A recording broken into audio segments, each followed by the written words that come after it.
was apartheid, but my parents didn't care. They were renegades, yeah, mavericks. My mom was a true maverick. She was like, ooh, I'm going to get a white man. Shoo. And then my dad was obviously, well, you know how the Swiss love chocolate.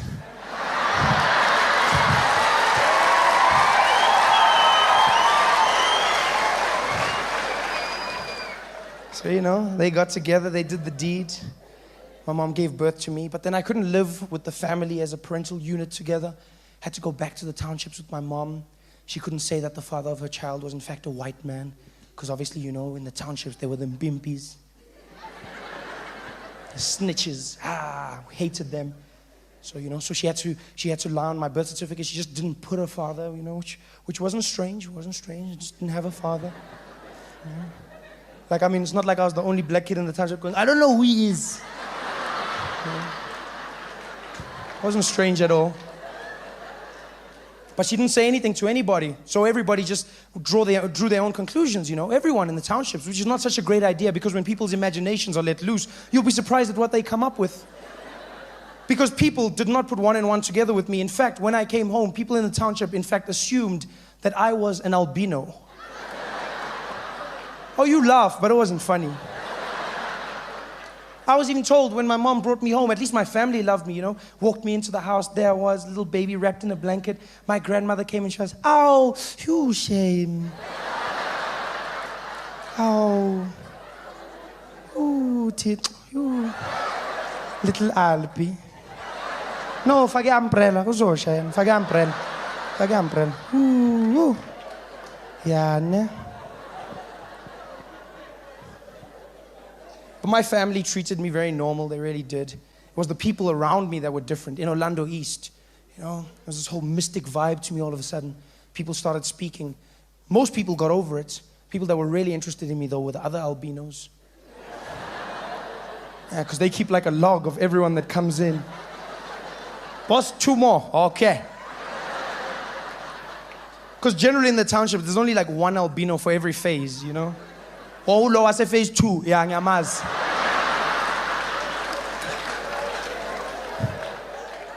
Ticks them off on the list. So when I came into the picture, they're like, oh, boss, there's another one. Everything was cool. Till I started getting older. And they started noticing a few differences, especially when my hair grew black. And there was a furore. Everyone was just like, oh, boss, have you seen him?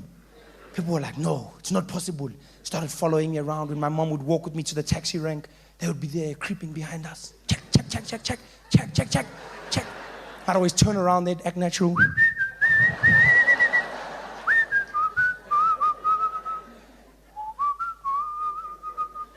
Well, as natural as you can act, 4 albinos standing together.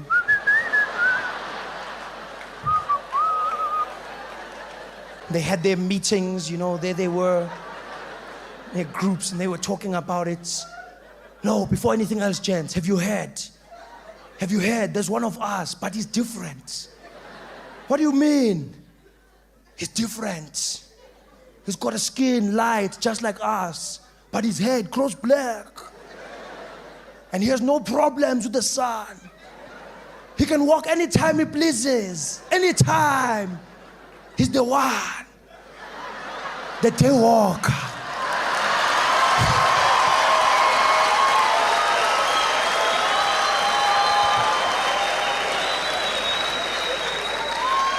And the guys were obviously there. You're lying, there's no such thing. I'm telling you, I'd never lie. And then one day when I was old enough, they approached me. They came up to me, As I was walking for my first time, I was off to the bottle store for my uncle, As you get old enough to walk, that's when your uncle sends you. Everyone else in the family is happy. He's walking. Uncle is like, yeah, send you to my man. Hamba, ke. Tenga ma quart I 4. Tata na ma empty. Haban. And I was there walking to the shops with the bottles, and I was carrying them, And then I traded in one of the bottles, got myself an ice, and I had the ice, and the bottles. And these guys came out, and they're like, Shomfana. Hey guys, we couldn't help noticing a man of your stature. Thank you. You know, we've had our eye on you for quite a while, young one. And we see potential in your eyes. Who's we? Oh, forgive me. Let me introduce myself. My name is Pacino, and we are the glow-in-the-darks.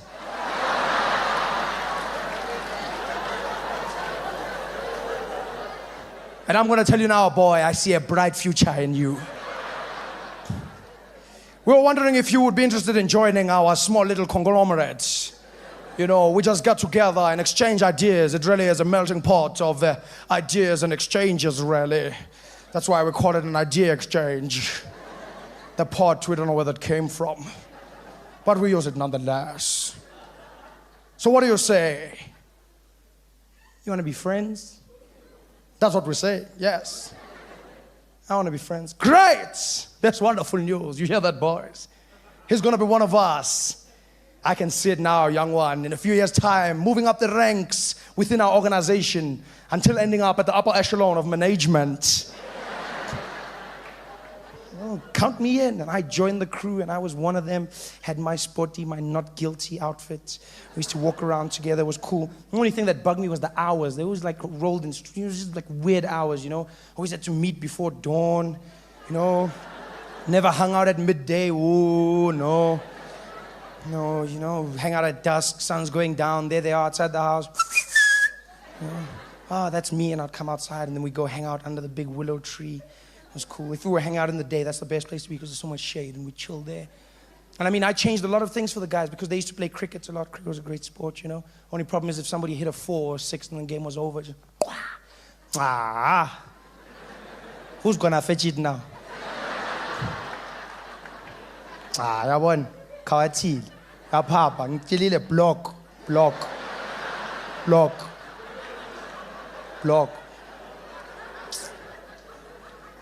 Then I was that guy, was running, getting the ball, yeah. Guy, you know, having a good time. Did all the things that you could do where you didn't look strange, you know, if you were like wearing a hat. So we played all those kinds of games. One of our favorites was Cowboys and Robbers. Ooh, that was great. Who were those guys? Yeah. Wandering around, you know, playing the games. I was always the steering. Which was the starring, in case you're wondering. So I was the steering there. I'd always play Clint Eastwood. My favorite line of dialogue. Wee-wee-oo. Womp, womp, womp. Wee-wee-oo. Womp, womp, womp. Even had the accents going. Didn't know what I was saying, though. How you ain't showing on going on, man? And I couldn't help noticing, you understand, in my town. Town ain't big enough on the boat nose. And it was so cool because half of our friends were Xhosa, you know, so they made great sound effects, especially for the horses.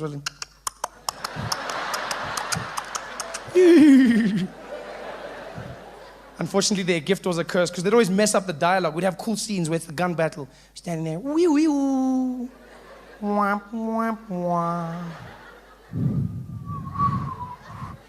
And like Snowflake, he was the smallest. He'd always play the tumbleweed.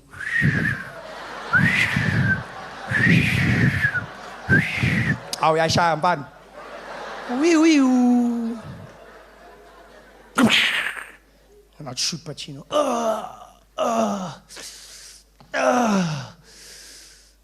Skin on shit, my man, shit, he man. Shmang. I'd be like, oh man, I didn't want to have to do this to you, brother. What do I tell your mother? Be like, oh, tell my mother, my mother, oh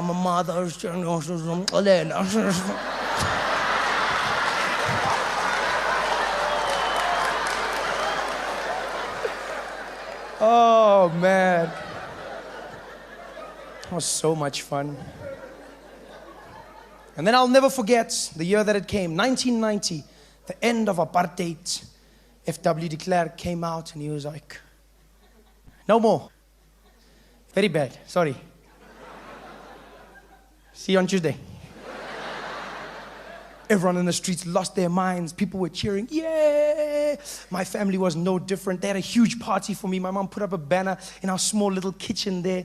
Now Trevor's coming out party. Everyone was having great. There was cake, there was juice for all. My uncle came in, drunk out of his mind. Just refused to wear a shirt, walking in topless. There he was. What's happening here? Hey, what's happening? I was like, Uncle Velile, it's my coming out party. And he was like, yeah? You were gay? I said, no, Malume, I was an albino. And he's like, you were a gay albino? Yo, you strong, huh? No, Malume, I'm colored now. I wasn't, leave it. We had the cake and we had a good time together. And then after that, I couldn't wait to get to my friends to tell them the good news. And I was like, bye-bye, mama, bye-bye, gogo. And I took everything and I ran out the house and I was skipping, yeah. And as I walked out the gate, my family walked out behind me and they were singing behind me. Twang, twang, twang, libo, libo, neng. Ngwana o tshwana le lekhalati. Shine, shine. And I skipped down the road there. I was so happy, smiling at everyone. Yeah, lekhalati, yeah. Khalati, yeah. I was that kid running down the street, you know. So cool. Ran there. My friends were under the willow tree as always, chilling around. Just standing with the cricket bat, Pacino was. Yeah, the ball was there on the side of the road. I was watching it, hungry eyes. I ran there. I was like, hey, gents, DW. Yeah, Orlando ball, and I took the ball and I came running with it. Yeah, and I was like, guys, I've got good news. And they were like, what is it? And I realized I wasn't an albino anymore. So I couldn't be part of you, know? What is it, DW? What's eating you up? I said, oh, wow. I've got bad news, guys. Bad news, what happened? It's like, it's really bad. Snowflake was like, yo, klopalua ming. Like, no, it's worse than that. Pacino was like, yo, Nivea is out of stock again. Damn it. Like, no, guys, no. No, it's nothing to do with that. It's nothing to do with that, guys. It's just, I don't know how to tell you this, but I'm not an albino.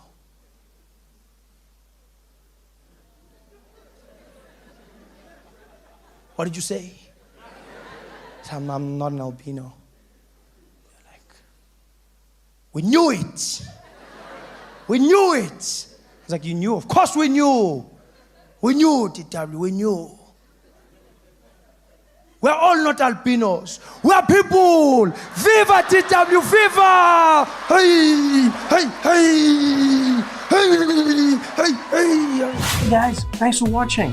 Make sure to subscribe to my channel so you can win cool prizes. And by prizes, I mean surprise. There's no prizes. It's a free YouTube video, you greedy.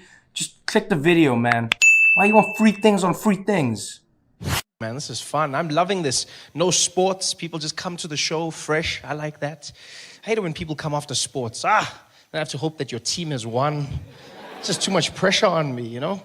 Last week, the Springboks lost. People came to the show. They were grumpy. This was like a row of Afrikaans guys the whole time just looking at me like... It's like I was the ref.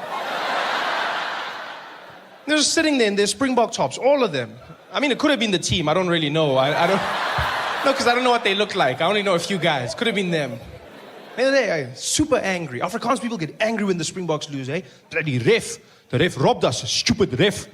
Bloody guy giving out yellow cards like it's bloody Christmas here, man. I'm like, what? Who gets yellow cards for Christmas? That's not the point. Shut up. You know what I mean.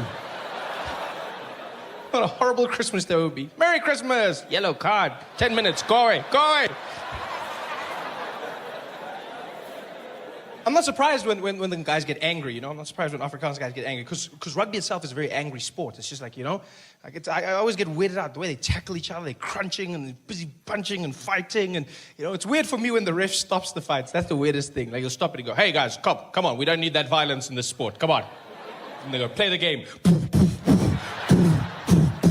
That's better. People walk off the field bleeding, bruised. One guy came back on with a bandage. Why would you come, like, you're bleeding? Just sit, you bleed. Like, blood is your body's way of telling you to stop. That's what your body's saying. And you come back, what are you doing? Where's your mom? Just sit down. and relax. No, I want to play rugby. You're not playing rugby, you're suffering rugby. That's what they should say. I suffer rugby every Saturday. It's such a rough sport. And then you get these ministers that are like, we demand a quota system. We want more black players in the national rugby team. And black people are like, maybe you, Baba. Maybe you. Ngena. Me, I'm here. Quota system. it's tough. People get angry when the Springboks. The Springboks, they don't even need to lose a lot. One game and people get depressed, you know? They're like an A student that gets a B and people are worried, you know? Whereas when Bafana loses, no one really cares. Oh, Bafana. We've become so complacent with that team. Like, anything is enough for us. Have you noticed that? Anything. Yeah, Bafana's like our special child, like, you know? Where's there, like, hey, welcome home, Bafanas, welcome. What happened? Oh, you got a D. Well done, boy. Well done, boy. Got a D, eh? Hey, at least you finished the test this time. Well done, Bafanas. Bafana, that's what they do. They lose or they draw. They don't win. No. Drawing is a win for us. Yes, we drew. They lose. Although they won their last qualifying match against Botswana. That was a good thing, yes. Bafana beat Botswana. Yes, the great footballing nation that is Botswana. Destroyed them. 2-1. They won't mess with us again. I'm glad Bafana won. I'm glad, you know. It was a weird match, though. We were in Durban when the match was being played. And it was a weird day because Bafana won, but then they weren't through yet because we needed Ethiopia to lose in order for them to go through, which is always weird. Bafana does that to us. You always have to support other teams and them. It's so much stress. Now you're there. Come on, Gabon. And so Bafana won, but the people in the stadium didn't know the other results. So they were happy. They were cheering. They thought we're going to Brazil. People were happy. The guy in the stadium, well done, Bafana. People, yeah. Unfortunately, Ethiopia has qualified for the Brazil World Cup. It was the first time in my life I heard a depressed and confused vuvuzela, eh? Sounded like an animal dying in a corner somewhere. Because 1 minute it was confident, it was there like...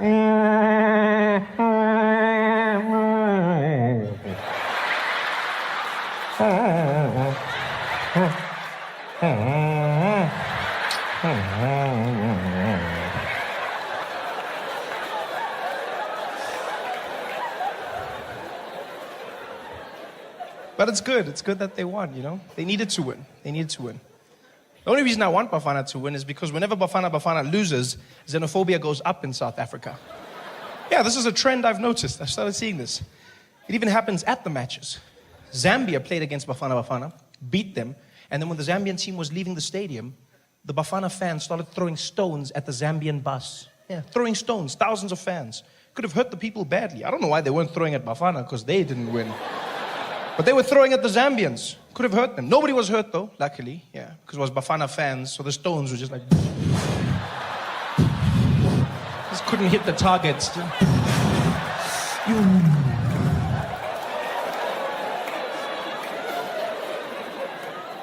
Xenophobia always goes up. Yeah. It's gotten so bad that foreigners have started supporting Bafana now. You go to the matches and you'll see giant guys in skinny Bafana shirts shouting, Jabalada! Jabala, can I go pass that ball for him? Pass that ball for that man. That's it, Nigeria gonna take that ball. You cannot shoot that one. Why don't shoot for that man? Why don't shoot for him? You're like, yo, man, you're Nigerian. Support Nigeria. It's like, I support my life, huh?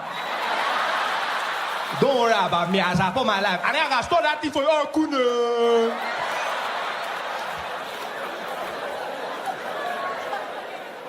It's tough. It's tough out there. But it's good times, though. It's good times. It was a good game to be at, the Bafana versus Botswana. A lot of people came out to the stadium to watch, you know. There were dignitaries, a lot of politicians. The ANC was out in full force. They were attending, you know. The DA didn't come. They don't do soccer. No, fine. Thank you. Yeah. But the ANC was there. Jacob Zuma was in the balcony waving at everybody, you know, because elections are coming up, so you're going to see him everywhere now. Just there waving. Yeah, you're going to see him in the streets waving. You're going to see him at the rallies dancing. Yeah, he's going to be out shaking hands, kissing babies, mostly his babies, but still, vote for me. Because he knows he has to connect with the people. The ANC's having a tough time right now. This is one of the worst times in ANC history. Highest levels of corruption, lowest levels of service delivery. The ANC is just a shadow of its former self. Yeah. People in the ANC are disgusted by the ANC. They stand there like, nah, ANC. Man. No, man, enough, man, no. Come on, ANC. They say this while looking in the mirror. Come on, ANC. Can do better, man. Come on, man. Hey guys, thanks for watching. Make sure to subscribe to my channel so you can win cool prizes. And by prizes, I mean surprise. There's no prizes. It's a free YouTube video, you greedy. Just click the video, man. Why you want free things on free things? I just got back from Atlanta. It was 107 degrees Fahrenheit. Hottest weather. The worst thing is everyone comes up to me and they go, well, you must be used to this being from Africa. And no, I'm not. I'm from Africa, but that shit is hot. That was just, no. I was scared to go jogging because I thought if I ran out in the streets and fainted, wouldn't the local news love that? I'd be running and I'd fall down in the heat. They would have their vans reporting live. They'd be standing there going, so hot in Atlanta, even Africans are fainting. So I'm enjoying this. Really happy to be here, you know. This is going to be good for us, I hope. I say I hope because I never know with stand-up comedy. It's just, you know, it's an awkward experience, I find. I'm always nervous. I find comedy is very similar to sex for me. Well, it's exactly like sex when you think about it. With me, the comedian, playing the role of the man, and you, the audience, the role of the woman. Because it's my job to satisfy you. And you just have to sit there.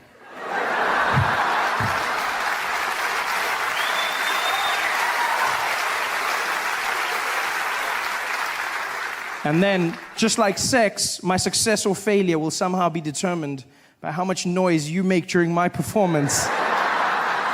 Which makes it a one-sided affair, I feel, you know? Yeah, I mean, maybe you're the quiet type. I hope we have magic tonight. I hope we create something wonderful. I mean, for many of us, it's our first time together, and that means it might be awkward. I understand this. And if that's the case, I want you to know that I'll look into your eyes, I'll see that I'm freaking you out, and I'll stop. I'll stop, and I'll flip you back over, and we'll go back to the simple stuff. Okay? I've been in America for a few months now, and I'm really just thrown by the place. It's not what I expected at all. Different from the brochures and the pamphlets. There's many assumptions I had about America before I came here, and I've come to learn that those were wrong. For one, I just assumed people spoke English here. It's far from it.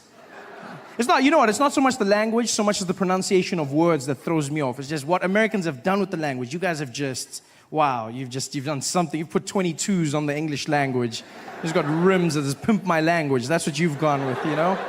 I don't understand. I was chatting to this woman downtown the other day. She came up to me and she wanted me to see something. I don't know what though. She was like, oh my God, look over there. I said, look over what? She's like, over there. Look at that her. And I said, her? She's like, no, her. Like, there's two of them? I understand nothing, even the small words, just the pronunciation, you know, small things that get you by. For instance, I pronounce the opposites of uncle as aunt. I say my aunt. Out here you say my ant, which to me is an insect, which made me look like an ass when my friend told me his aunt died. And I was like, so what? There's tons of those out there. What a great way to end a friendship. I couldn't get help the other day when searching for a battery for my remote control, because that's what I say, battery, a small form of power. So in America, you say battery, which to me is a different form of power. Sponsored by Chris Brown. Very...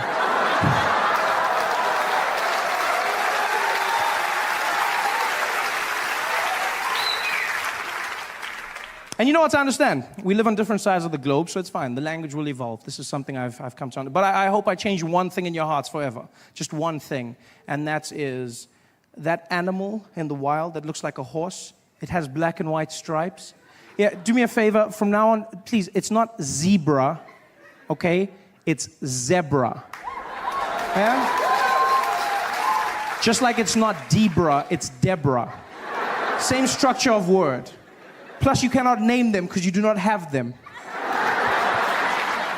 Zebra. This is madness. Everything out here is different. Do you know how hard it is to learn when you come out here? You have to change everything. There's the measurement system, which is just, I mean, America, you guys have your own thing, the imperial system, you know? On my side of the world, we use the metric system, and by my side, I mean the rest of the world, you know? We have the metric system, which is, amongst other things, very efficient. It's a very simple process. You know, everything goes into each other. And out here you have imperial, which is fine. I mean, I won't judge you. If you want to be imaginary, that's up to you. But I just feel like there's some consistency that's needed. Small things. Like, for instance, when we abbreviate our small measurement, milligrams, we use mg, milligrams. Mg, milligrams. And you guys have ounces, which you then abbreviate OZ. There's no Z in the word, ounces. I don't know. That's pale in comparison to what you've done with pounds. That, for me, please explain to me how the abbreviation for pounds became LBS. LB, pounds. I look like the idiot walking into the store going, could I please have the 2 labs bag of sugar? Guy was like, you mean pounds? I said, I don't see the P. No, I don't. He said, well, it means pounds. It's not LBS. A lot of bullshit. That's what it stands for. This is horrible.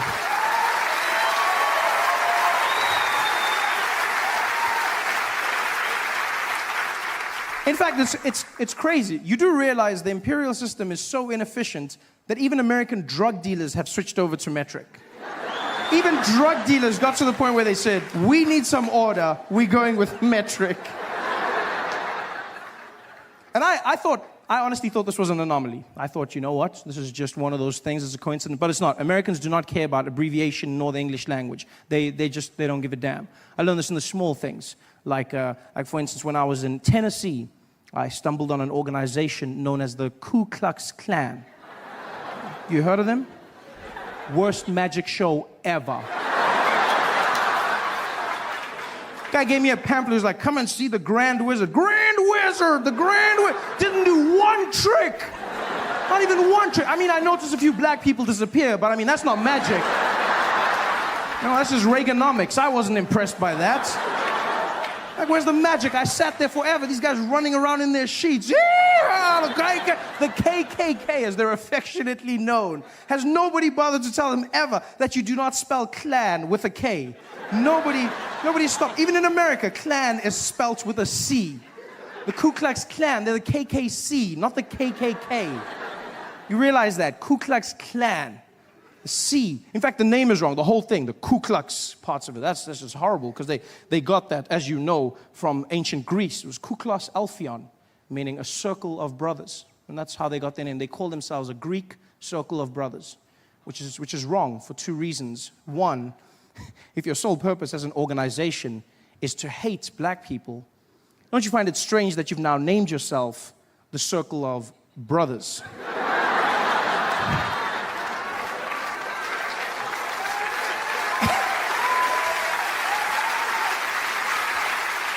And secondly, do they realize that in ancient Greece, circles of brothers were doing very different things with one another? Very loving, very, you know, yeah. If they were really a Greek circle, the sheets would be a bit higher up, you know, just more of a, yeah, maybe one more hole. They're not a... Hey guys, thanks for watching. Make sure to subscribe to my channel so you can win cool prizes. And by prizes, I mean surprise. There's no prizes. It's a free YouTube video, you greedy. Just click the video, man. Why you want free things on free things? I just got back from Atlanta, It was 107 degrees Fahrenheit. Hot as well. The worst thing is everyone comes up to me and they go, well, you must be used to this being from Africa. And no, I'm not. I'm from Africa, but that shit is hot. That was just, no. I was scared to go jogging because I thought if I ran out in the streets and fainted, wouldn't the local news love that? I'd be running and I'd fall down in the heat. They would have their vans reporting live. They'd be standing there going, so hot in Atlanta, even Africans are fainting. So I'm enjoying this. Really happy to be here, you know. This is going to be good for us, I hope. I say I hope because I never know with stand-up comedy. It's just, you know, it's an awkward experience, I find. I'm always nervous. I find comedy is very similar to sex for me. Well, it's exactly like sex when you think about it. With me, the comedian, playing the role of the man, and you, the audience, the role of the woman. Because it's my job to satisfy you. And you just have to sit there.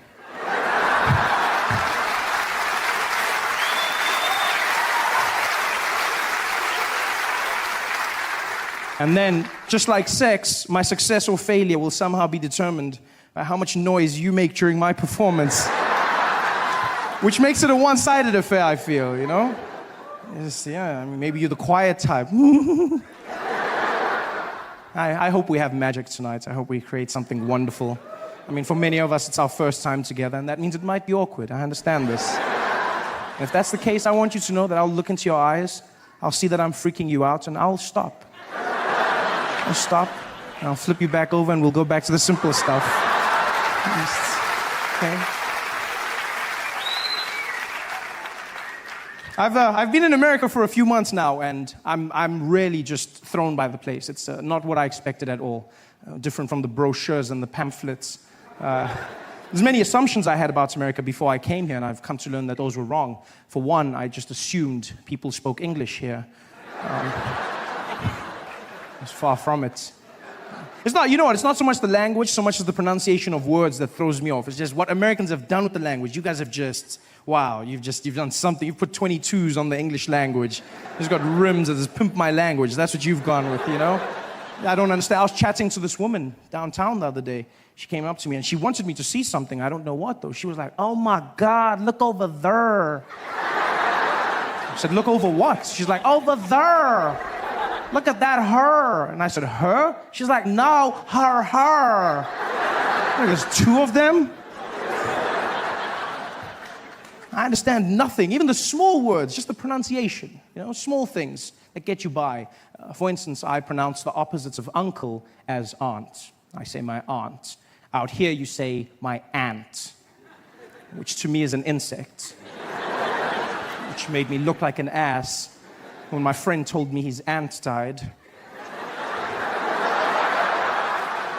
And I was like, so what? There's tons of those out there.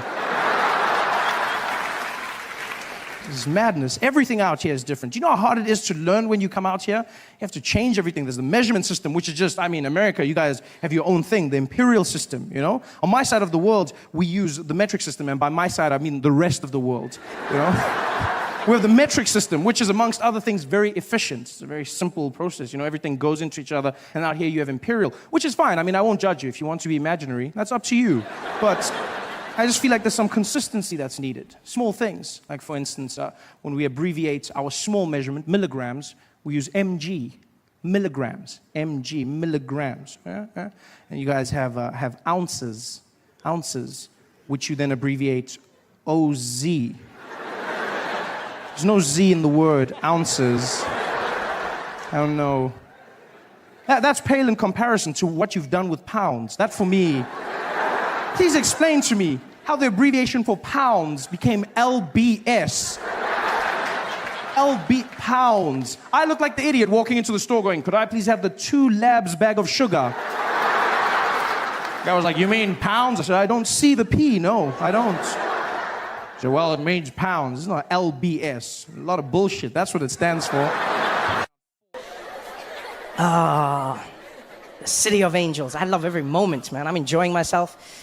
I just got back from vacation, so I'm having a great time. You know when you got that vacation swag? You know, you still got that thing? You know, you still feel loose, you feel relaxed. I went to Bali on vacation, yeah, out in Indonesia. Yeah, if you've never been, Make a plan and get out there. It's an amazing place. I went out with some of my friends, learned a few things about myself as a person. Most important thing I learned is somebody needs to invent a TripAdvisor specifically for black people, right? No, because just generally I find that what white people want to do on vacation is what black people are trying to escape. And not in a bad way, it's just like we want different things out of life, you know? Like my white friends are always inviting me camping, for instance, always. Like with enthusiasm, we're like, Trevor, you want to go camping, dude? I'm like, why? Why? It's like, dude, what do you mean why? It's amazing, you're kidding me? It's like no water, no electricity, you know? It's just like us in the great outdoors. You gotta like take a dump in the hole in the floor or something, dude. I'm like, yeah, that was my life. That was me growing up. You know how hard I worked to never go camping again? Every day I wake up in my bed and I'm like, thank God I'm not camping. If my family saw pictures of me camping, they would be devastated. My grandmother saw me out in the woods, she'd be like, oh, what happened to Trevor? Oh, I thought you were successful. Oh, it must be the crack.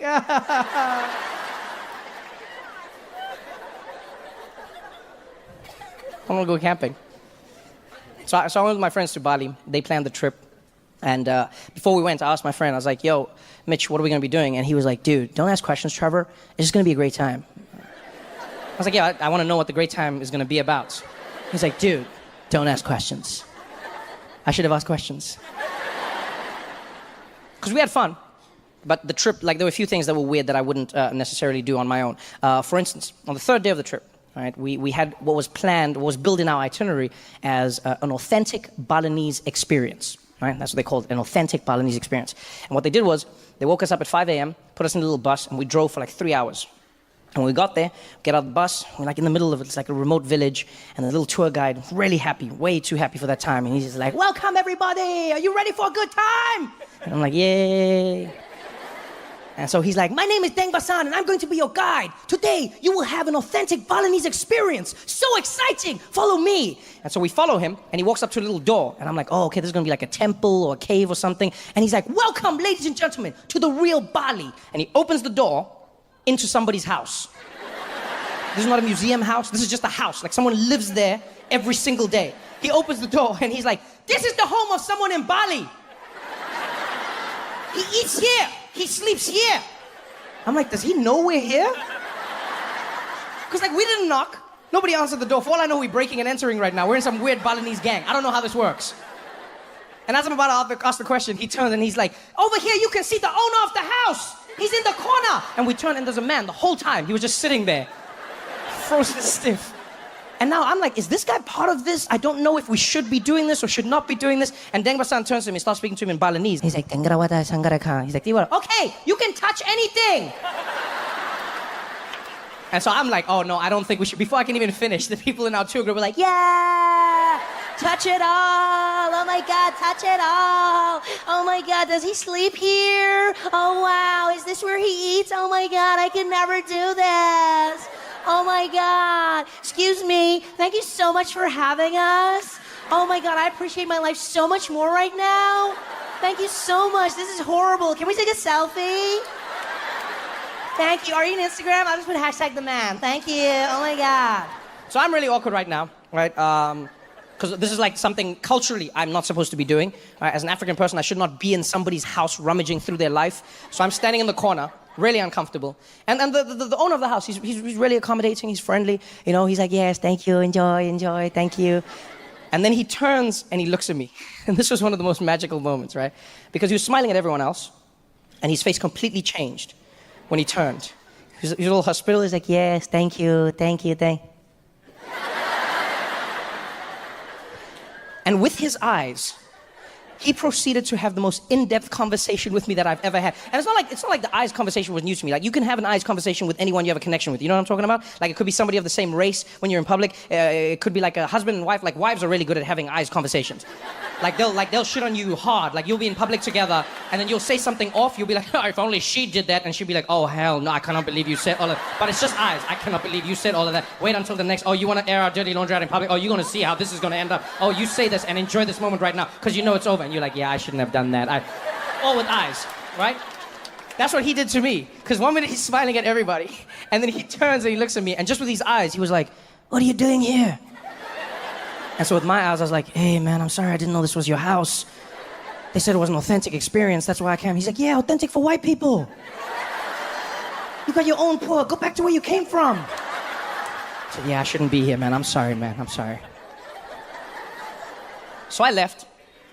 I go outside. About 15 minutes later, everyone's done with their poverty porn, so they come and join me. And so the best and worst experience I had learning American happened to me when I first moved to the US. I lived in California, in Pasadena, when I first came to the United States, right? And the reason I lived in Pasadena is because that's where I knew my first American friend, a guy by the name of David Meyer. He came to South Africa to film a documentary. We became the best of friends. And one day we were hanging out in Dave's apartment. And Dave's chilling on his beanbag. And he looks over at me and he's like, "Trevor, dude, I don't know about you right now, but I'm starving." I said, "I think you mean you're hungry, Dave." I said, "What?" I said, doesn't matter.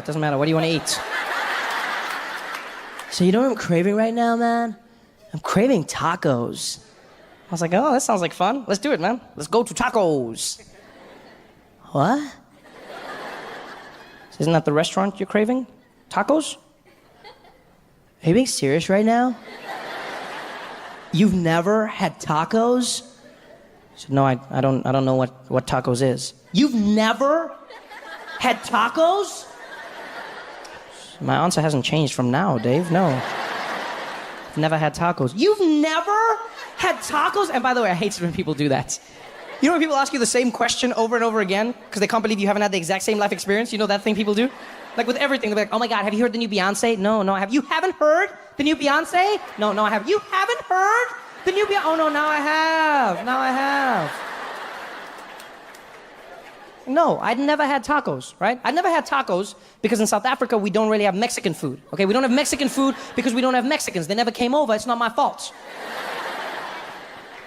Dave was personally offended. I'll never forget, he jumped up and he was like, "Dude, I cannot believe you've been in America all this time and you've never had tacos?" I said, "Dave, why is it such a big deal?" He's like, "Because, Trevor, nothing says America like tacos." I said, "Really? Nothing says America like Mexican food?" And you know what's funny is I feel like in that moment, I feel like Dave was being profound.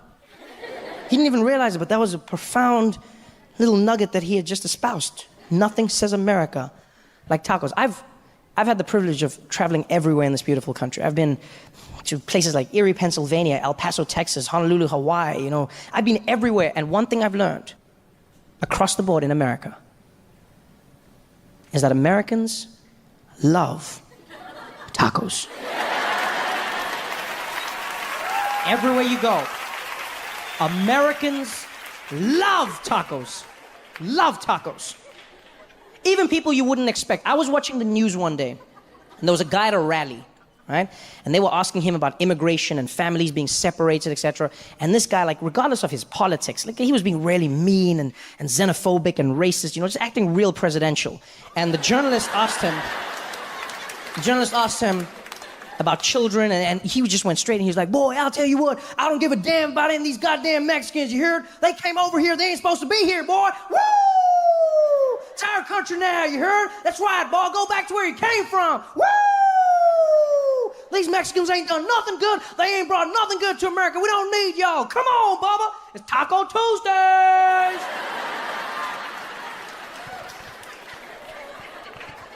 Get out of here, but leave the recipes. I feel like there should be a rule in America. They should say, you can hate immigrants all you want, but if you do, you don't get to eat their food. Yeah? That's a fair exchange for me. You hate immigrants, no immigrant food.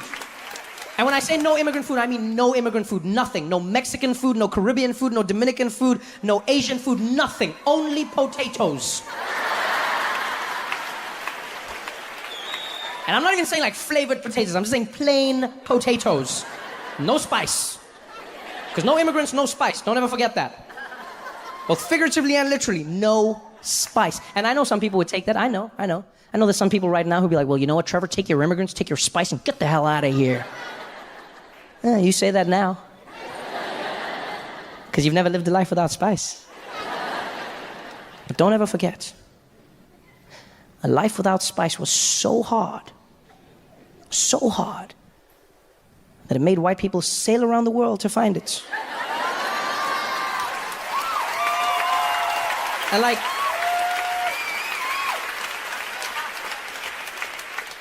this wasn't regular sailing. This wasn't like a Disney cruise. These people sailed at a time when they believed if you went that way, you would fall off the edge of the earth and die. And still, some man out there was eating some white lady's cooking, and he was like, I can't do this shit anymore. I'm sailing that way. But what if you die? At least it's exciting. And it was a Sunday morning. I was in bed, still asleep. It was early in the morning, maybe like 9 or 10 o'clock. And the phone rings. And it's my baby brother using my mom's phone. His name's Isaac. He's 9 years old. So I answer the phone. Like, hello? Hello, Trevor? I say, hey, Isaac, what do you want? How are you? I'm fine, thanks. I'm also fine, thank you. I'm fine, thanks, and how are you, Isaac? I'm fine, thanks, and how are you? I'm fine, thank you. It's a pleasure. Trevor, are you busy? Yeah, sort of. Why? No, because Mom's been shot. I'm sorry, what? Yeah, Mom's been shot and we're at the hospital. Can you come? Mom's been shot. Okay, what do you mean? Okay, yeah, of course I can come. Okay, which hospital? Tell me that. And he tells me the hospital. I dropped off. Okay, can you come? Like, he's too polite for his own good. He's too, like, can you come? Like, what, I'm going to have to shot Mom into my schedule? Just find, coffee at 2 and then PlayStation at 1. Okay, Mom, we'll try. Come on, can I come? Of course I can come. I'm panicking. I jump out of bed. I'm running around. I'm trying to put my clothes on. Some things are backwards. I don't even notice. I don't even care. Grab the car keys, but I'm looking for the car keys. I'm running around there, losing my mind. I jump into the car, into the streets. As soon as I get out the gate, the tears start coming out. You can't even control it. You're just there driving. All of a sudden, it's just...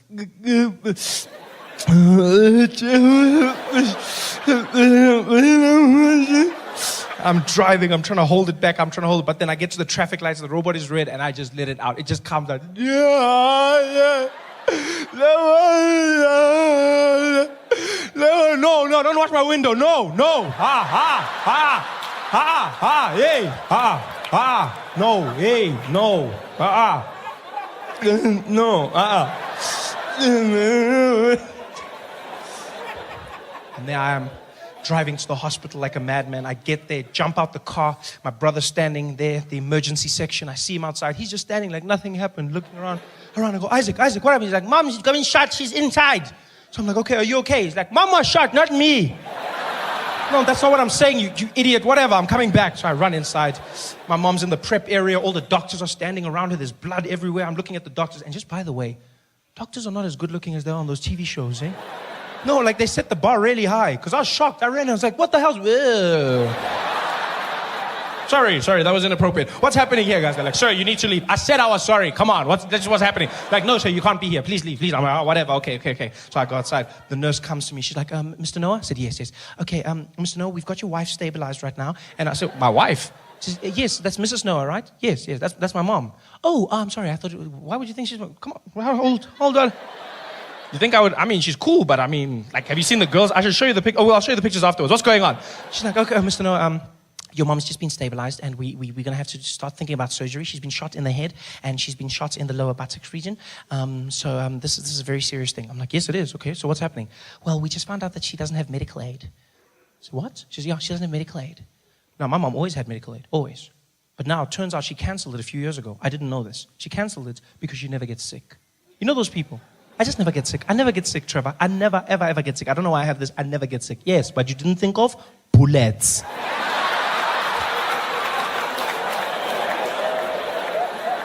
Now she's in the hospital, no medical aid. So I said to the nurse, well, what does this mean? She says, well, Mr. No, it means we're going to have to put her back in the ambulance and send her to a public hospital. I said, but she's bleeding now. You can't say. She says, I'm sorry, sir. That's all we can do. She has to go to a public hospital. Now I'm panicking. I mean, public hospital, normally a good place to go, normally, But now what's happening is there's just misadministration of funds, like money's going missing, you don't know what's happening, they don't have the right equipment. Now I'm picturing guys trying to fix my mom. There's the doctor, give me a scalpel, we got a spare now. Okay, bring it. At least it's a shifting. Okay, let's try something. I'm stressed. So I say, well, what do we do without medical aid? She says, well, there's nothing, sir. I said, well, what if I give you the money? She says, well, you don't know how much it'll cost, so you can't, unless you give us your card, and then we just work from there. So we'll take my card. Here's my credit card. She goes, sir, it can get very expensive. I said, this is my mom. This is my mom. Use the money. Go. She goes, you can tell me it's expensive. This is my mother we're talking about, I realized through all of this, I've just neglected my brother. He's been standing there the whole time with his big eyes. So I'm like, hey, Isaac. Hey, Isaac. What's on your mind, man? Are you okay, big boy? He's like, Trevor? Yes. Hey. Can I come to your house and play PlayStation later today? How are you going to ask me about PlayStation? Your mom has just been shot. You can't be asking me about what the hell is wrong with you, stupid child. You know what? You're never going to play PlayStation ever again. Ever. No play PlayStation for you ever in your life. Ever. Go away. Go sit down and think about what you just... PlayStation, you're going to ask me. How the hell is going to ask me about PlayStation? The nurse comes back. She goes, okay, Mr. Noah, we just used 900 Rand for some blood tests. I'm like, okay, why are you telling me this? Yeah, because it's 900. This is my mom. Use the money. Go. She goes away. I'm like, 900 Rand. How are you going to tell me about that? She comes back again. She's like, Mr. Noah, we need 2,000 Rand for some x-rays. This is my mom, not a pair of jeans. Use the money. Go. She goes away. I'm like, this is my mom's going to die. Asking me questions here. Busy asking me, my mom's going to die. My mom's going to die. That's all I'm saying. And I say it. My brother hears me. He starts crying. I'm like, Isaac, I'm sorry. Are you okay? He said, I'm not okay. You said I'm never going to play PlayStation ever in my life. And I want to play Need for Speed, and now I can't play PlayStation. I'm like, you still crying about play? You have no right to cry. You hear me? You shut up. Stop crying. You can't cry about this. You shut up. Now some woman comes out. She knows my mom's been shot. Now she thinks I'm telling my brother not to cry about my mom. She just gets involved. She's like, hey, you let him cry, okay? You let him cry. Some people express their pain in different ways. You let him cry. I'm like, I will not let him cry, lady. I will not let him cry. Many kids grow up without one, okay? It's just it's fine. Like, you should go play in the park or something. It's not a time to cry right now. What the hell? You spoil your kids. That's your problem. You should take it away from them so that they can learn about life. You both shut up. All of you, shut up. I'm telling them this. The nurse comes back. She goes, Mr. Noah, we're ready for surgery. I'm like, so do the surgery. She says, yeah, but sir, this could get very expensive. ICU and surgery is very expensive. I'm like, lady, what is expensive? This is my mother. She says, so well, anywhere from like 20,000 Rand. This is my mom, all the way to like 500,000 Rand.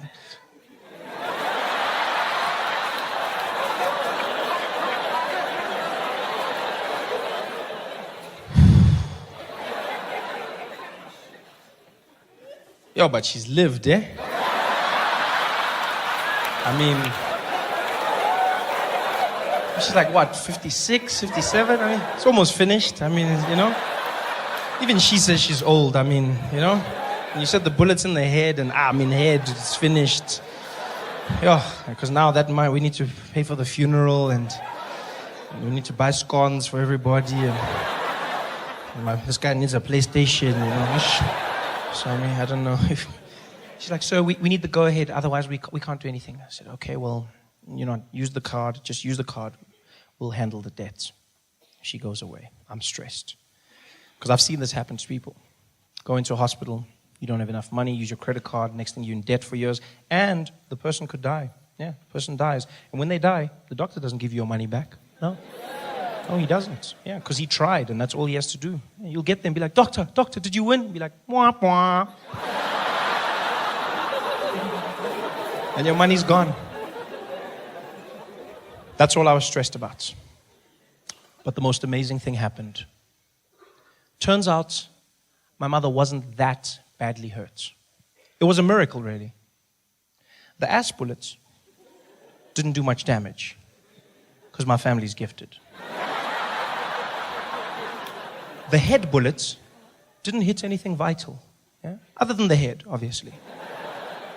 But it missed her spinal cord, missed the nerves, didn't touch the brain, went right through, missed the eye, hit the eye socket, and so deflected, and all it did was it cut a piece of her nostril off, just one side, and the bullet went out clean, which means she didn't have to go in for intensive surgery, and her recovery was only a week.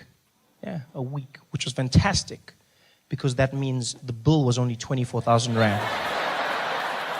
And she's alive, yes, but the bill was only 24,000 Rand. This is great, really great, because 25 was my cutoff. So, you laugh, but that's how much I've calculated I'm willing to pay my mom back for all the Ultramel custard I've consumed in my life.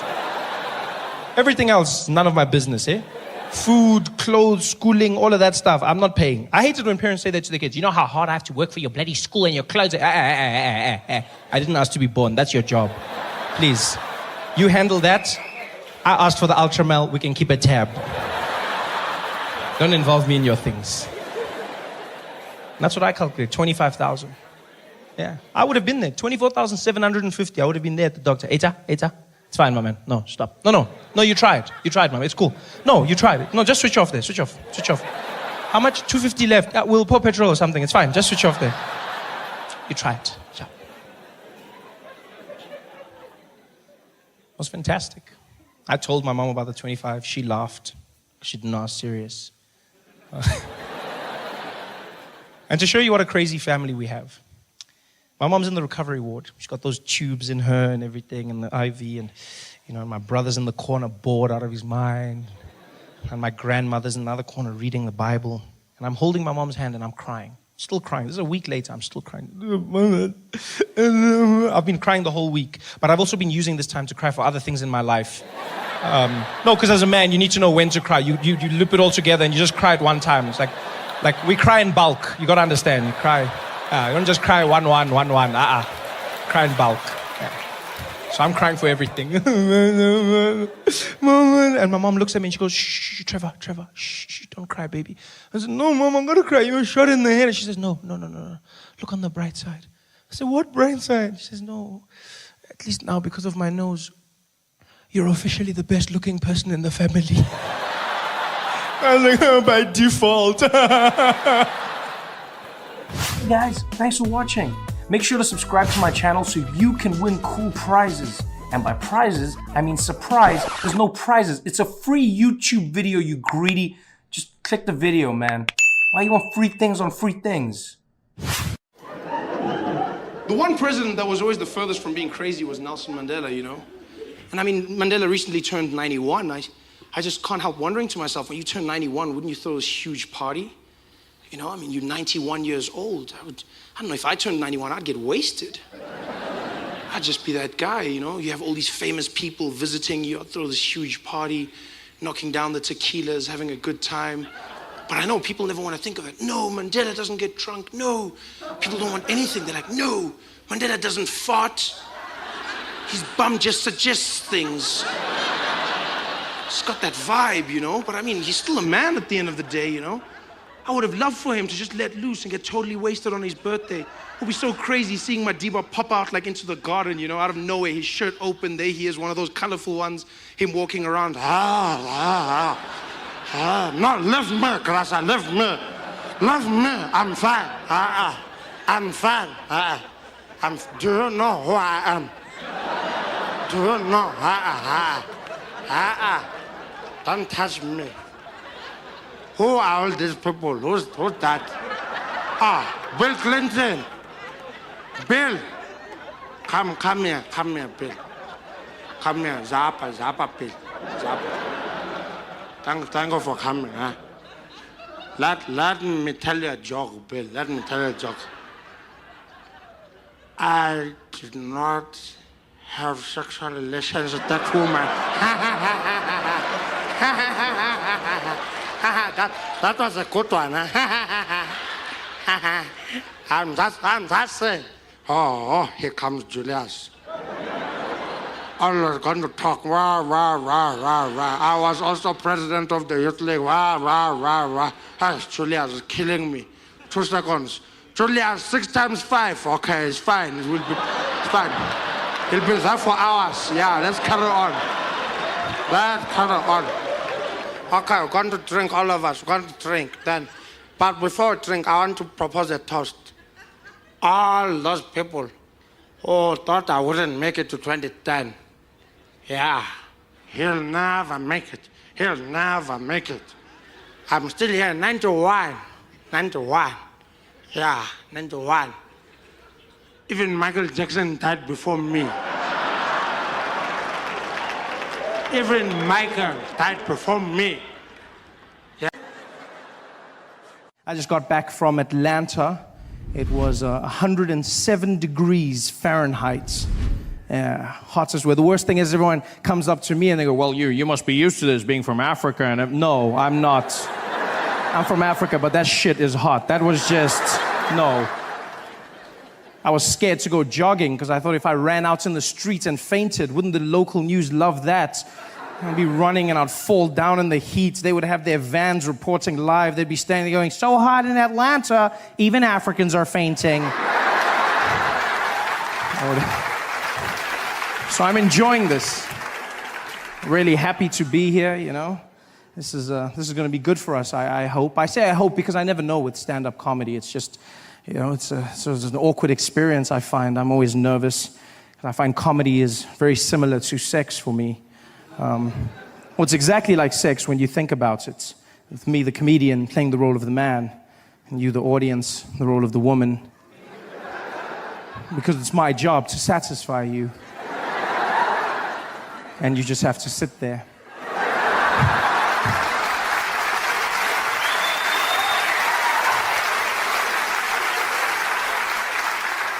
And then, just like sex, my success or failure will somehow be determined by how much noise you make during my performance. Which makes it a one-sided affair, I feel, you know? Yeah, I mean, maybe you're the quiet type. I hope we have magic tonight. I hope we create something wonderful.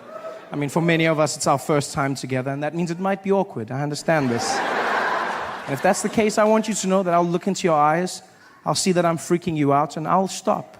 I'll stop. I'll flip you back over and we'll go back to the simple stuff. Okay? I've been in America for a few months now, and I'm really just thrown by the place. It's not what I expected at all. Different from the brochures and the pamphlets. There's many assumptions I had about America before I came here, and I've come to learn that those were wrong. For one, I just assumed people spoke English here. It's far from it. It's not, you know what, it's not so much the language, so much as the pronunciation of words that throws me off. It's just what Americans have done with the language. You guys have just, wow, you've done something. You've put 22s on the English language. You've got rims that just pimp my language. That's what you've gone with, you know? I don't understand. I was chatting to this woman downtown the other day. She came up to me and she wanted me to see something. I don't know what, though. She was like, oh my God, look over there. I said, look over what? She's like, over there. Look at that her. And I said, her? She's like, no, her. Look, there's two of them? I understand nothing, even the small words, just the pronunciation, you know, small things that get you by. For instance, I pronounce the opposites of uncle as aunt. I say my aunt. Out here, you say my aunt, which to me is an insect, which made me look like an ass when my friend told me his aunt died. And I was like, so what? There's tons of those out there. What a great way to end a friendship. I couldn't get help the other day when searching for a battery for my remote control, because that's what I say, battery, a small form of power. Yes, in America, you say battery, which to me is a different form of power. Sponsored by Chris Brown.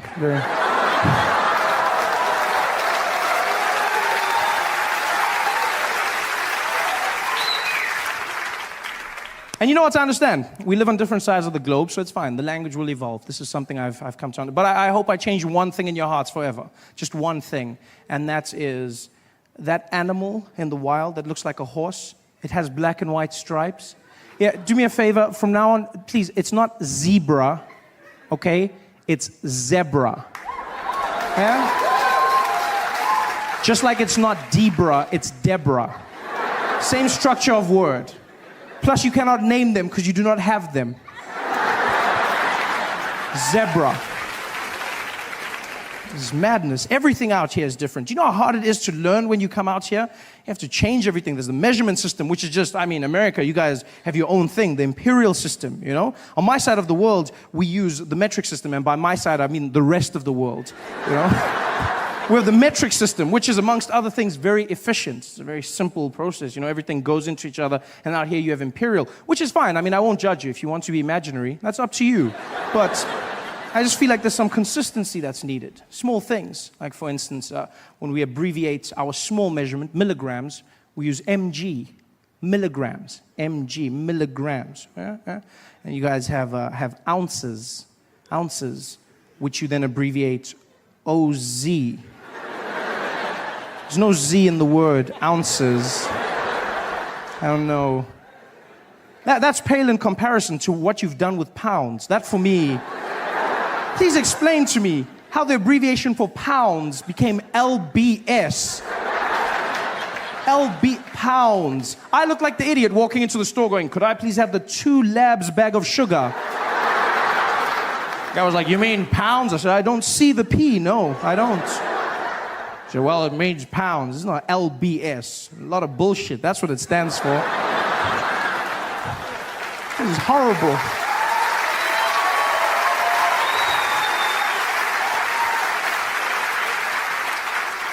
In fact, it's crazy. You do realize the imperial system is so inefficient that even American drug dealers have switched over to metric.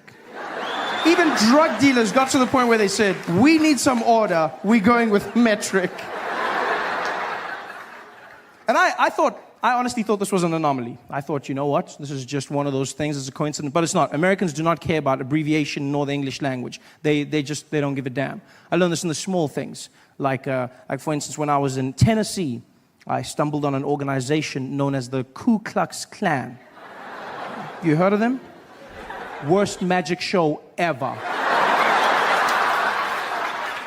Guy gave me a pamphlet. He was like, come and see the Grand Wizard. Grand Wizard! The Grand Wizard! Didn't do one trick! Not even one trick. I mean, I noticed a few black people disappear, but I mean, that's not magic. No, that's just Reaganomics. I wasn't impressed by that. Like, where's the magic? I sat there forever. These guys running around in their sheets. Yeah! The KKK, as they're affectionately known. Has nobody bothered to tell them ever that you do not spell clan with a K? Nobody stopped. Even in America, clan is spelt with a C. The Ku Klux Klan, they're the KKC, not the KKK. You realize that? Ku Klux Klan.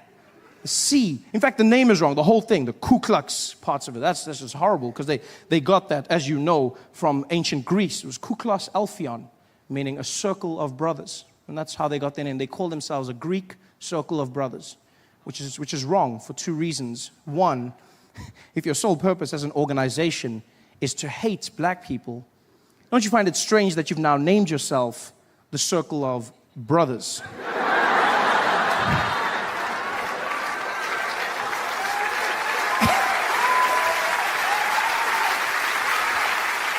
And secondly, do they realize that in ancient Greece, circles of brothers were doing very different things with one another? Very loving, very, yeah. If they were really a Greek circle, the sheets would be a bit higher up, just more of a, yeah, maybe one more hole. They're not a...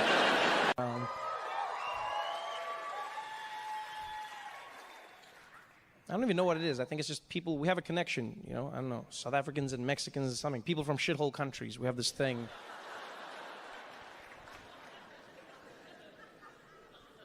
I still can't believe the things Donald Trump says. He's such a... For me, Donald Trump is an emotional paradox, I'm not going to lie. Logically, I can process him. Emotionally, I struggle. On the one hand, I will admit I wake up many days terrified at the notion that he's president of the most powerful nation in the world. But I also must admit, I wake up many days knowing he's going to make me laugh. Yeah, there's terror and there's joy, and I don't know how to feel. You know what it feels like sometimes? It feels like there's a giant asteroid headed towards the Earth, but it's shaped like a penis. Like, I think I'm going to die, but I know I'm going to laugh.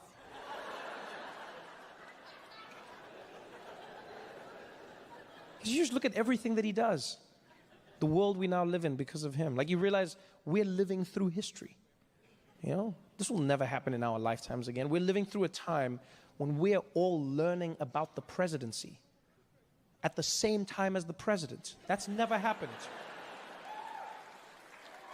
How wild is that concept? You wake up every day reading the news, and you're like, wow, I didn't know that. And somewhere at that exact same moment, he's reading the same news going, wow, me too.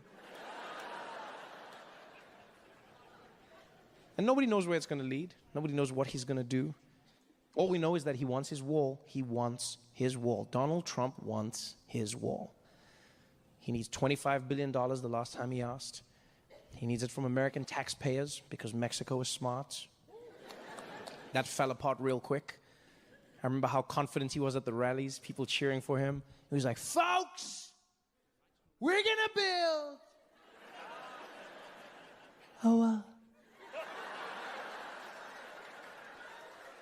We're going to build a wall, folks. Who's going to pay? Mexico. And Mexico was like, we ain't paying for shit, man.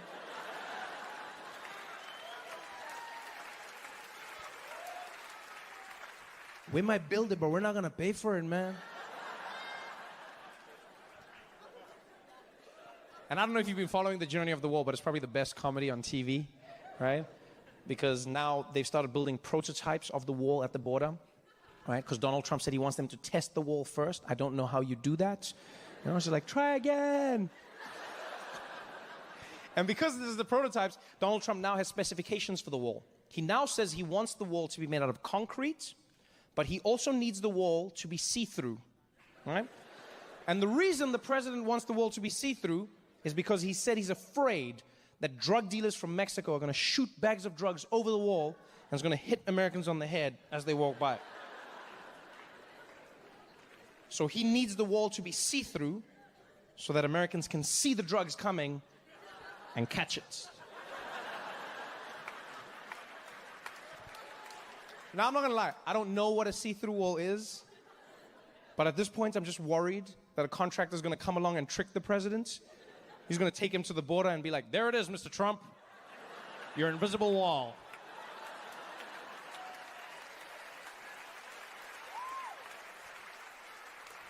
And then just to make sure he buys it, he's going to hire a troop of Mexican mimes just to be like, oh my God, you can't get through it.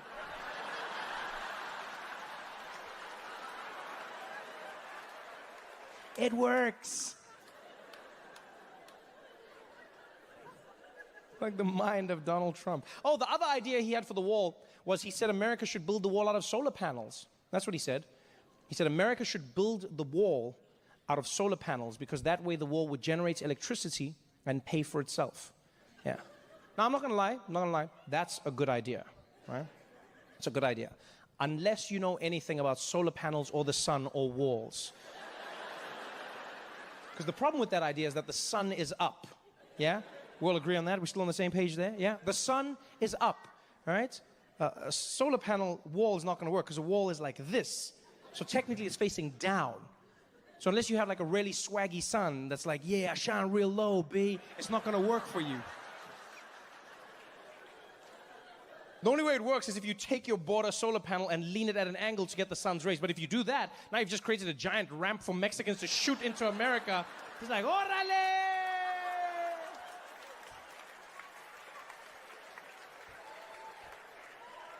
The mind of Donald J. Trump. The J stands for Jesus. A lot of people don't know that.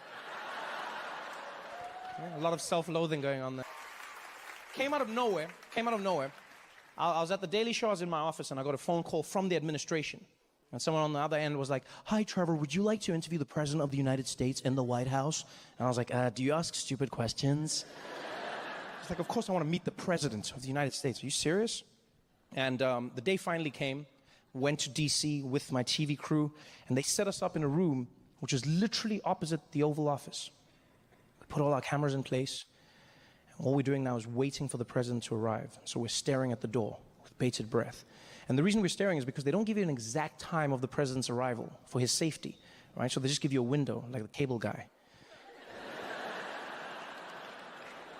So we're all waiting there, listening to every footstep, every moment. And then he just popped in behind us, scared the shit out of everybody.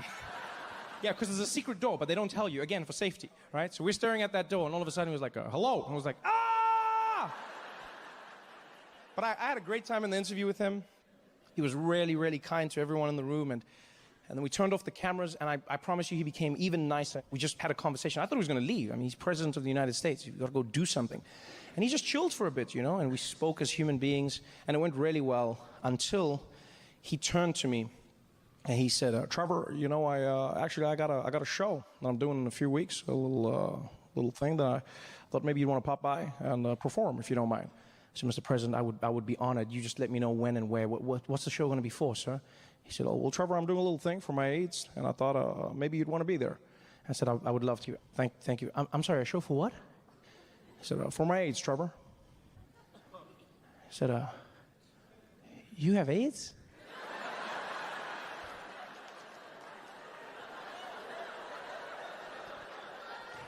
And then he explained what he meant. And I wanted the earth to swallow me whole. Because I had just looked at the President of the United States and asked him if he had AIDS. And you know what the worst thing is that he was nice to me as well? Because I said that, and then he explained, and then I was like, oh, I'm so sorry, Mr. President, I didn't mean that. I don't even know why I thought it's just like you said AIDS, and like the AIDS. You know, because here's the thing, in my defense, right, I get it now. He means AIDS as in the White House aides, the people who help the president. I get it now. But in my defense, where I'm from, AIDS is some other shit that doesn't help anybody. No one in Africa is walking around like, let me introduce you to my AIDS, huh? So now I'm here and I'm frazzled and I'm like, Mr. President, I'm so sorry, I didn't mean that. You don't have AIDS. You definitely, and even if you did have AIDS, there's nothing wrong with having AIDS. There's no stigma. We can still be cool. Actually, I don't even know why I'm saying this. I'm so sorry. And he's like, Trevor, calm down. Trevor, calm down. I was like, I'm so sorry, Mr. President. I'm so sorry. I shouldn't have said I'm probably the dumbest person you've ever met, Mr. President. He's like, no, Trevor, calm down. I said, I'm the dumbest person you've ever met. He's like, no, Trevor, that's not true. I've met Trump. Get out of here! So smooth. When I think about like the history of racism, I'm fascinated by racism as a concept, as an action, policy. All of it fascinates me. I read these stories in history. And one of the most fascinating things I read about recently, one of the most fascinating places, was a place called Rochester, New York, where genuinely, this blew my mind, where they had a city which was basically dedicated to rehabilitating people who had escaped slavery, right? So black people who had escaped the South, got into the North, were rehabilitated at this place. Frederick Douglass wrote many of his works there. The suffragette movement kicked off there. It's a powerful, powerful little place. And like I was reading these stories, and what they would do is slaves would escape from the South. They'd make their way to the North. They would get to Rochester. The Underground Railroad would get them there. And then they would rehabilitate them, put them on boats, and send them to Canada so that they could live free. And I was like, it's a fascinating story for two reasons. One, to remind you that there were a lot of good people, white people out there, because a lot of the time I get angry at white people, and then I'm like, no, there's good ones, calm down. And the second part of it that was amazing was that they convinced black people to get back on boats. I think that's one of the most amazing stories I've ever read. Because, like, do you know how convincing you'd have to be to convince someone who's just, like, they've just escaped slavery? Think about that for a second. Somebody's just escaped slavery. They've made their way there, finally. All right? They wake up after one night of free sleep. And they walk out and it's just like, hey, man, I just want to say thank you so much for everything you did for me, man. Well, you know what, my friend? Nobody deserves to live the way you lived, and I'm glad we got you out. Thank you so much. I appreciate you, brother. Thank you, my friend. Okay, all we got to do now is get you some paperwork, get you cleaned up, and put you on a boat, get you to Canada, and you can live a free life, and everything's going to be better. I'm sorry, hold up. Yeah, go yeah, could you come again? What did you say? Oh, I know, the paperwork thing is weird, but we got to get you some identification. No, you said something about a boat? Yeah, we're going to get you on a boat so you can get to Canada. I don't, we don't do boats no more. I don't know if you know our history, but me and my people, we took a cruise one time. That shit didn't go so well. So, yeah, we got to find another way to get to Canada, if you don't mind. No, but the boat is the best way for us to get there from Rochester. Yeah, that might be the best way for y'all, but we going to walk. Hell, we can run real good. We can run, but we ain't getting on no boat. My friend, you gotta get on the boat. Man, I ain't gotta do shit. I just got free. Imagine if I get on that boat and on the other side I'm in the same place. What they gonna say to me? Why'd you get on that boat? Because he was real nice. Oh, hell no. I ain't getting on no boat. Well, you gotta get on the boat, though. You're free now. You gotta get over this. Look, man, maybe one day in a few hundred years, one of my descendants named Kanye West will be over this shit, but I ain't over it right now. So I ain't getting on no boat. We gotta get you on the boat, damn it. I'm not getting on no boat. And that was the day the phrase nigga please was invented.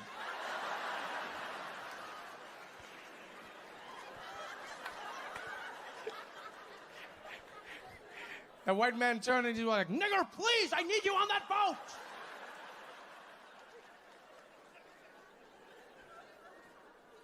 And that story was passed down generation to generation. Black person to black person, free man to free man. So then that white man got down on his knees and he said, nigga, please. Nigga, please, nigga, please. I ain't never heard that phrase before in my life. Nigga, please, nigga, please, nigga, please. I know that's probably a phrase Barack Obama used at least once in the White House. At least once. Like, Mr. President, do you think Trump is because of you? Do you think you caused this? Oh, nigga, please. Just one time. One time I know he used it.